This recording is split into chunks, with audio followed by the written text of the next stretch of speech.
Back, you're watching Inside Government live from Broadcasting House. We're talking to David Kemei, the Director General of the Competition Authority of Kenya, joining us tonight. Last month you issued a cautionary statement to internet service providers as well as real estate managers who have been colluding to deny other ISP providers business.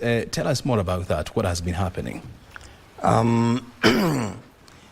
The aspect of internet service providers and estate developers entering into, let's say, restrictive agreements, all right, that allows the internet service provider to be the sole providers of internet service within a developed estate. This really a behavior that is against Competition Act, especially Section 21 of our Act.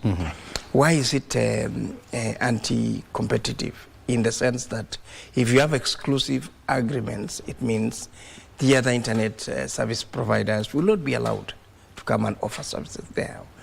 The impact of that, one, is that the consumers will not have a choice.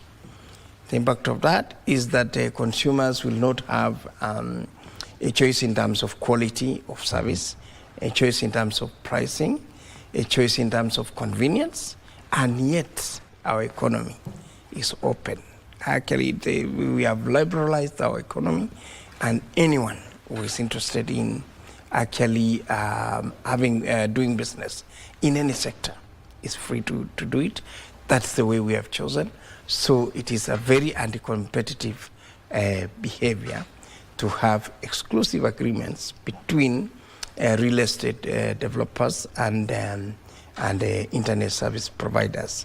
And the reason why we did the notice is because we suspected this is a widespread practice, and we wanted to really take a step that will notify anyone else who is in that exclusive agreement to know that it is illegal, it is to know that it is against competition law, and to know that they can actually be penalized if found to have done that. And that now gives us the room to start doing thorough investigations in the different estates to see the compliance to that requirement and to that notice.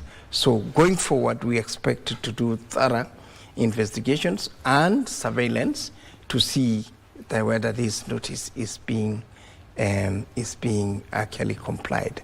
What about in a situation whereby it is there is an agreement between the ISP service providers, the owners of the estate, and the developers of the estate? Is it still illegal, where the three parties sit together and say, for us, we are strictly sticking to the service provider, ISP service provider? Is it illegal? It is illegal in the sense that it is exclusive, meaning they are locking out other service providers to come in. That is where the illegality comes in. It doesn't matter how many parties sit and agree to have an exclusive agreement. It is against Section 21 of the Competition Act. That makes it any exclusive agreement to be illegal. Very well. Yes. And it doesn't apply only to internet service providers and real estate developers alone. It applies to the entire sectors in our economy.